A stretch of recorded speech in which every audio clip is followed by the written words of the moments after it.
చూడండి, green red, మళ్ళీ మార్చి మళ్ళీ గ్రీను రెడ్, ఒకటి మార్చి ఒకటి ఆ విధంగా గాజుని దారంతో సెట్ చేసుకోవాలి. మనకు నచ్చిన విధంగా ఎన్ని రంగుల్లో గాజులు దొరికినా ఆ విధంగా చేసుకోవచ్చు. ఈ విధంగా గాజులు, మట్టి గాజులు 2 కలర్స్ వేసుకున్నందువల్ల చూసేదానికి చాలా కలర్ఫుల్గా ఉంటుంది. లేదా మనకు నచ్చిన విధంగానైనా ఒకే కలర్తోనైనా మాల చేసుకోవచ్చు.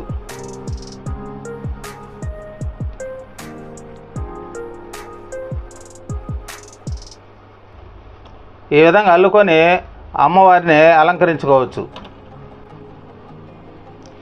దేవి నవరాత్రికి ప్రత్యేకంగా అమ్మవారికి ఇష్టమైన గాజుల మాల ఇది. చూడండి, మట్టి గాజులతో ఈ విధంగా సులభంగా అల్లుకోండి.